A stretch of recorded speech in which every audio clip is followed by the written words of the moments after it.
So part two. So my mom was the black sheep of the family, and she took care of my grandmother and worked and everything. Um, and when my grandmother passed away, my mom was really devastated. But she had 4 kids. She had 2 girls, 2 boys, and she had to make sure the bills were paid and we were taken care of and we had what we needed. And she will always be my hero. My mom will always be my hero. Because she had some strength in some situations that I never would have thought that I would have ever been able to be as strong as her. But I come from a long line of strong warrior women. And the men were the backbone of those women. You know, we had all went through a lot of traumas that were unhealed and caused generational curses, from being forced into slavery, being disowned or kicked out of your tribe because you dated or married a black man. We went through a lot in our family. I noticed that through all the times that I did go through hell, I just had this significant bond with God that never seemed to leave me. No matter how far I strayed, he strayed with me. Like, he was on my heels. You know what I mean? Like, no matter where I went, I couldn't get rid of him. I couldn't shake him. He was there. And I'm proud of that. I'm happy for that. Because my faith got me through some really dark times. Really dark times. During that time that I had gotten out of jail, and we ended up living with my aunt for a minute, the same aunt that I'm named after. Which, when I say for a minute, I paid her to stay there because I always paid my way. And I felt like my mom took care of us all them years, so I'm going to take care of her. So I paid for both of us, you know what I'm saying? And I think it was 2 days later, she put us out. But before she put us out, I was really good friends and was starting to talk to this guy named Michael Maggin. And I don't know what she told him, but he believed it. And I haven't talked to him since.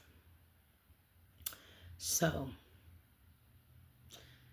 that's the backstabbing bullshit and it gets deeper, but I want you to know that the the darkest and the hardest times of my life that I felt like I had nobody.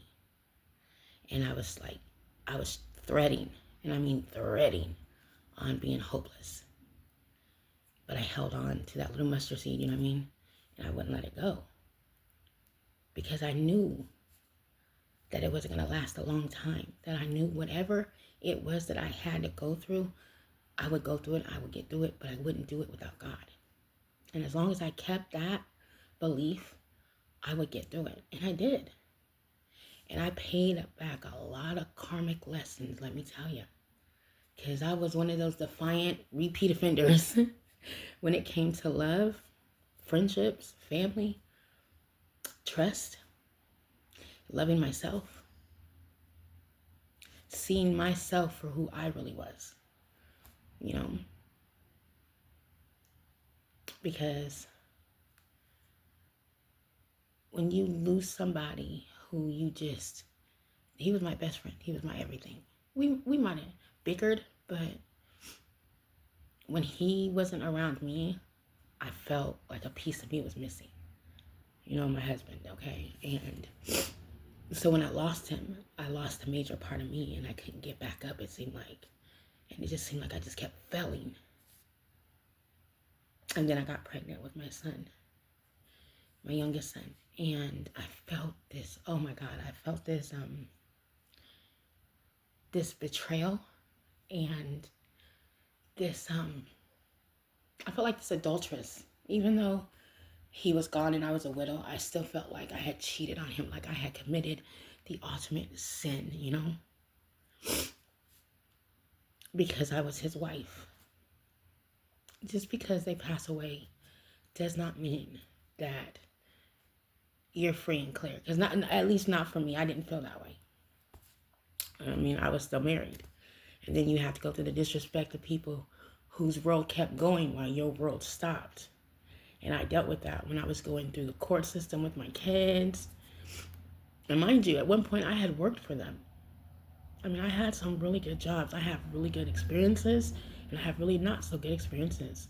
But I take everything that I've learned through my life process and through the traumas and the trials and the tribulations and the temptations and the addictions and the desires that I've gone through. I take them as lessons being taught to me, because that's what life is. Okay? Anybody that'll tell you that life is perfect, they're full of crap. I'm being honest. Life is not peaches and cream, okay? Life has its ups, life has its downs. Life will knock you smooth on your ass and it'll dare you to get up. And there'll be the days that you just want to lay there and not get up.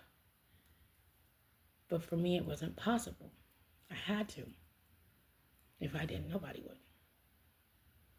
And I didn't have a backup plan because I was the backup plan, you know what I mean? So, I went through a lot. Family kicked me out, kicked my mom out. In the middle of my mom having a stroke, my cousin kicked her out. And one person I had just met, and his name was Rick, and I'll never forget it. It was in the middle of winter, and he stopped everything he was doing. And we didn't have any money at the time. And that man put his life aside for us and welcomed us into his home. And I'll always be grateful to him for that. And of course, you got those family members that do the dirt to you, but will later need you. And mind you, I didn't talk to anybody. My mom wasn't talking to nobody. But eventually they find their way to us.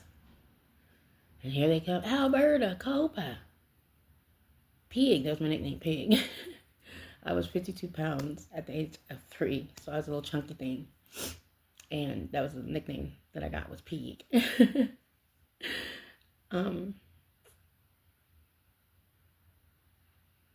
I don't think that I would have the heart that I have if I didn't go through the experiences I went through. You know what I mean? Because you have to be able to see the good, the bad, and the ugly in everything and in everyone. And for me, I believe that there was good in everybody. And that was one of my other lessons that I had to learn, that not everybody was good. Not everybody meant me well. You know? So I guess you could say I still had that childlike essence to me and got smacked down a couple times because of it. You know? So that was like one of the major karmic lessons I had to learn, was that not everyone has good in them. Settling is not okay. People pleasing is not okay. Not loving yourself and losing sight of who you are and not having your self-worth and your love for yourself and your confidence here. Instead, you're having anyone else here. You're pointing to everyone else's cups and no one's pointing to yours. So those were major karmic lessons I had to learn. And I didn't learn them once. I had to learn them a couple times, you know. But I will tell you, the greatest thing I ever did is learn to be in love with myself. And I'm talking about all of me. And I did lose sight of that. I did. Because you had to understand that I have this aunt who I'm named after who had so much hatred for me that she made it her mission to try and end my life. At 18, she tried to take my life by paying a person named Vaughn Camp $500 to take my life. The scar that I wear on my face is what he did. He hit me in the face with a machete. My mom shot him twice. My mom was arrested, and I ended up being taken to Iowa City from Mercy Hospital. My cousin Charles, who I at one point was really close to, had stepped in and was there. And it took a lot from me. I think No, I know my confidence, my self-worth, and my self-esteem and my love for myself dramatically changed when that happened. And I remember that because I remember waking up after surgery and not having any mirrors, not being able to see myself.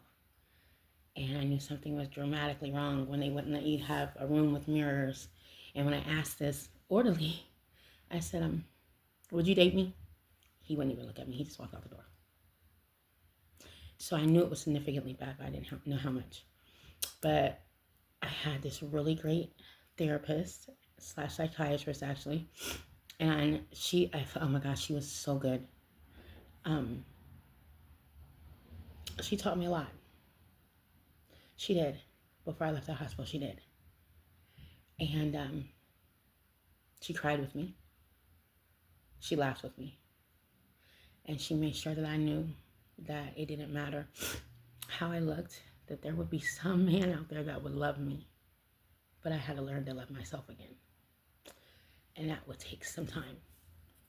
I didn't go out for a whole year after this happened. Nope.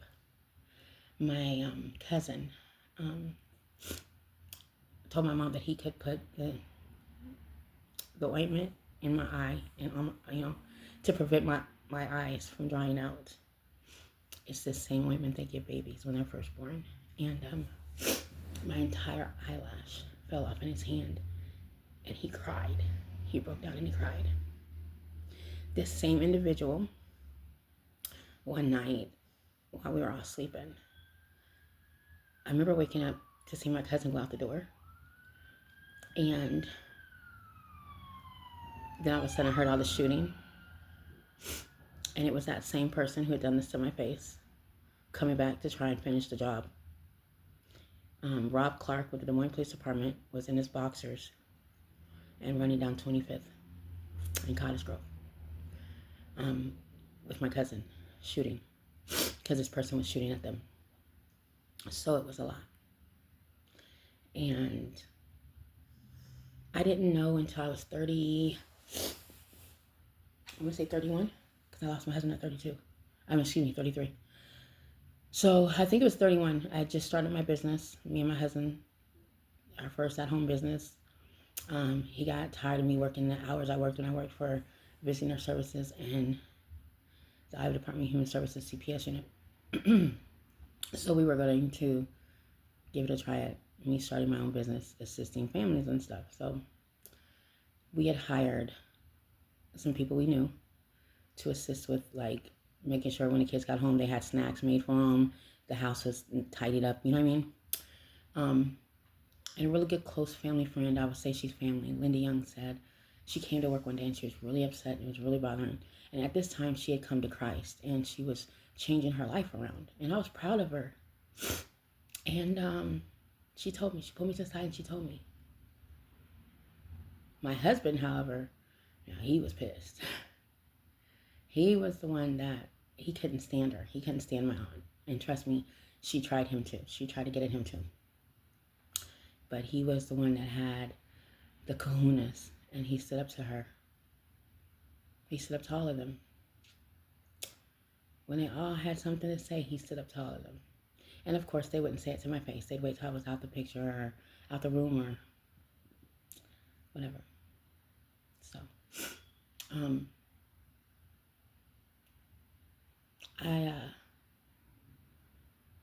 I still love them. You know what I'm saying? I still love my family. They could shit on me, and trust me, they did. And I was still like a little dog. Still love them. They could shit on me and come and ask me 20 minutes later, would you watch my kids? And I would. Hey, you got some money? And I'd give it to them. Hey, you got some, can such stay all night over here? Can such stay over here? Because I ain't got no room at my house. Can such stay over here? And we'd open our door.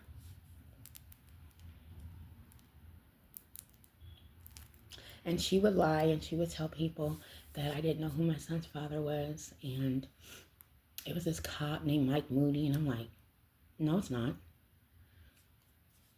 Yep.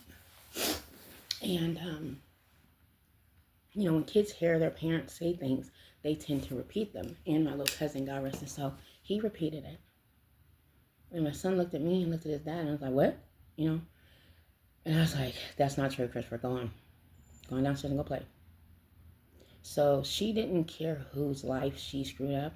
She didn't care if they were children. And trust me when I tell you she didn't care, she's a pedophile. She is. She had done things to me for many years. And today, she continues to do these things to other people's children. She is involved in human trafficking. I learned a lot about the people in my family, but the hardest yet easiest decision I made was to walk away from all of them. So in 2019, we're staying at 3720 57th Street. And we're staying at my Uncle Greg's, Greg Rochon, who had lived downstairs. And so we all stayed up the majority of the night and stuff. Little did I know that she had crept over there, Copa burst, and dug her nails in, her demonic ass nails. I don't know what was said, I don't know what was all done, but I had gotten up that morning, went to the restroom, and I had just laid down again, and my mom was outside with her cats, taking care of her cats and talking to her friends and stuff, which was Greg Rochon and everybody, And Jeff Crockett had pulled up in his Cadillac, and Greg and him were going to go, I think, to the food pantry or something that they were going to go do. So me and my mom was going to sit there and watch Greg's house for him. And I stepped away for a minute and went to a neighbor's house, who was a relative of mine too, and Christina Martin. And next thing I know, I was being yelled for. And my mom had fallen. But what happened was my mom had what I assumed was another TIA, which is a mini stroke that lets you know there's another one coming. You got to get medical attention now. Because they're small strokes, but they're not the ones that are lasting. The big one is it's a prelude to the big one, and you should get medical treatment right away. So I called the ambulance and everything, and there was Greg and Jeff still in his car. Little did I know that Copa had paid them to do this bullshit. And Copa had used mental black magic on my mom. And she went to Iowa Methodist. And I didn't know anything that was bad. You know what I'm saying? I told him everything I knew. Me and my mom sitting there talking. I stepped out. I contacted my aunt, Robin, my cousin Dwayne, my brother Albert. And I step away for a moment to go and get the power of attorney documents. And next thing I know, my brother's like, don't worry about the documents. You need to come up here. You need to meet up with us, with me, blah, blah, blah, blah. I was like, all right, I'll meet you at the house. I don't know who lied or if it was just something that was made up, but they try to say that I told them that my mom came from the UK. I'm like, how the hell is that possible when this is where her doctor is? And he didn't want to hear nothing. He's just like, you could have killed my mom. I'm like, are you stupid? So, yet again, the manipulation, the lies, the deceit, and the whole just illusion that they had painted. And he fell for it. And it divided sisters and brothers. So, I had my sister in prison at the time. She was in prison for something. I had to notify her. My brother Jonathan was in prison. I had to notify him. Yep. Literally, me and my brother almost went to blows because of the lies. And I don't have anything to say to him because I know the truth. And he's idiotic and he won't see it. He won't believe it because he's just ignorant like that, So I don't waste my time. I don't waste my time talking to none of my family anymore. So, I would go to the hospital. I would stay with my mom that night, get up the next day to go head home to get changes of clothes and things like that, right? In the midst of me being gone and returning, I felt, you could feel the energy in the place turn. You know what I'm saying? And it just felt odd and off. And the doctor, who was a hospitalist, meaning that he can go to any hospital, he had privileges, was supposed to be from, I want to believe Nigeria, I think it was. But now that I think back on it, no, he wasn't. He was actually from Arkansas, and his name's Barry Mitchell. And they had kept my mom being doped up on these meds. And I'm like, why is she in the PAL unit? And my aunt and her friends had made it out like my mom was some prostitute, and my mom's never sold her body that I know of, for drugs. And that wasn't the truth at all. And this family is the type that they'll point out all your wrongs, all your mistakes, all your issues, but they will never let you see theirs. Never.